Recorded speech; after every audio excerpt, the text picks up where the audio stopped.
Folks, it's your man E, Church of Dog, Santa Barbara, California.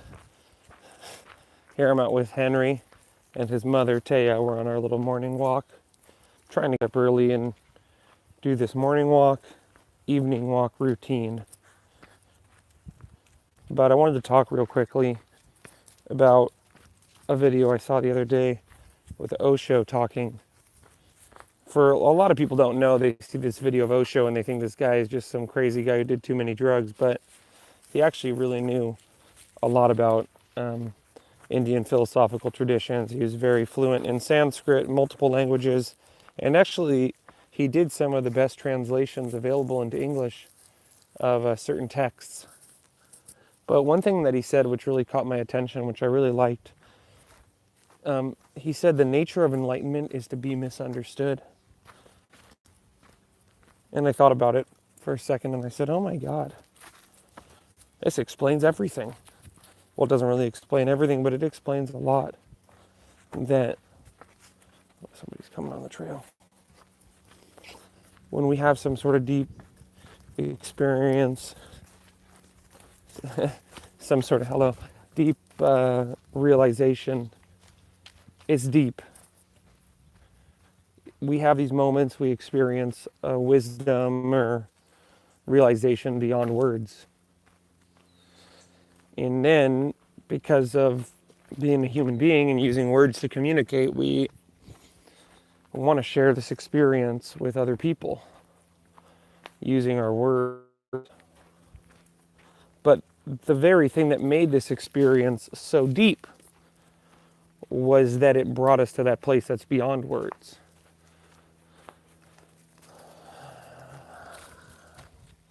I don't care if golf is that thing that brings you beyond words. I don't care if you're a dog and it's smelling plants. Maybe it's running. Who knows? Maybe it's watching TV. Hello. But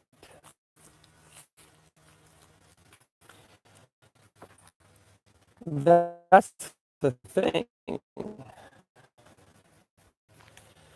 Is so many people have based a system of spiritual teachings, the system of beliefs on words. And that's really that deep. Really, when you die, now the truth is, and everybody gets carried through in one way or another. But what I'm trying more to point out is, in the big, it's all just words, English language words that we're using to describe things. And as long as we're using these words to describe things,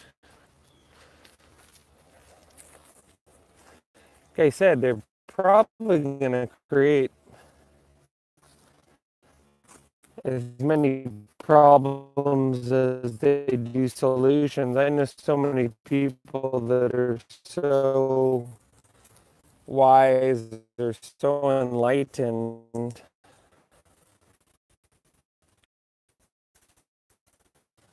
They can't talk to their parents.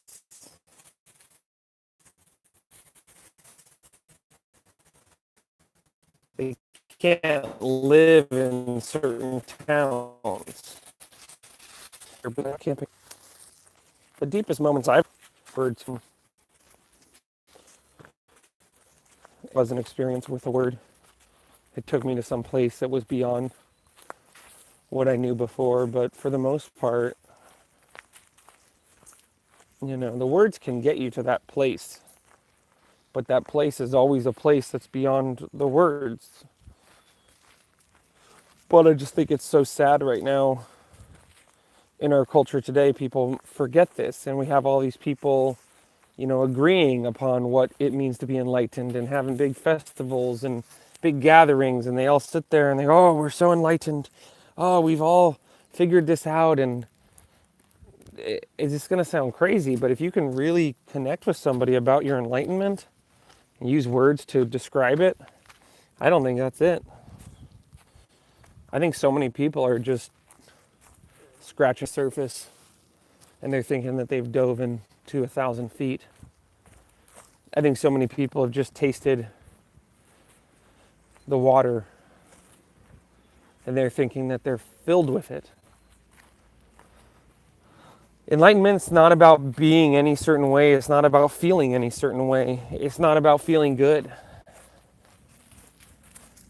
Hey, let me repeat that. Enlightenment's not about feeling good. Some of the wisest people I've ever met, we could say some of the most enlightened people I've ever met, are in a tremendous amount of pain or have experienced a tremendous amount of pain. How is it that the depth of realization comes through suffering? But somehow we think once we've realized things, we don't need to suffer anymore. Realization's not a place that you get to. It's a place you're going to. You know, they say it and it's cliche, but it is a journey. And like I said, I think so often people take one foot on the journey and then they sit down. They write a book. I've been on this journey for 14 years. I've never given up on the journey when it got hard. I never gave up when I had health problems, when I couldn't turn my neck, when I was in pain. No, in fact, the pain and the suffering and the challenges brought me to a deeper level. Here's a challenge. Go find the craziest homeless person you could imagine and invite them to live at your house with you. Here's a challenge. Go find the craziest, most dangerous dog you could ever imagine. Have it move into your house with you. But here's the thing. That's difficult. That's challenging. That really has no reward.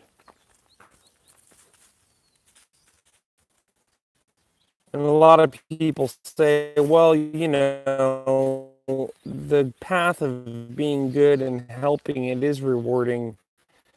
It comes back tenfold. Those people have never really helped. They just haven't. That just doesn't make any sense. The truth is, if helping came back tenfold, everybody would be helping. It would be that obvious.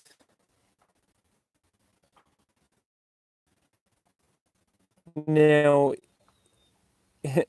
it may come back in terms of a deep realization that you hadn't deep on. It come back to help 1,000 times, but it doesn't. Sometimes it comes back, sometimes it doesn't.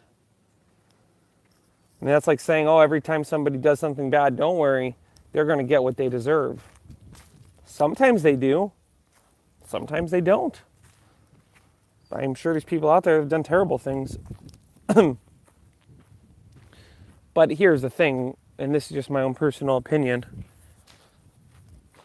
When you die, that's when the judgment happens. When you die and you look back at how you lived your life and where you put your focus and your emphasis, that's when you see what you did right, what you did wrong. In a certain sense, that's when you see if you got it right.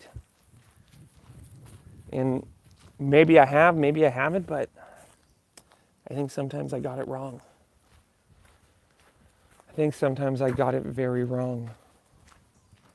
And some lifetimes I either lived or fantasized that I lived, I fucked up. I put way too much focus on material success. I put way too much focus on physical success. I put way too much focus on being important, and I missed the point.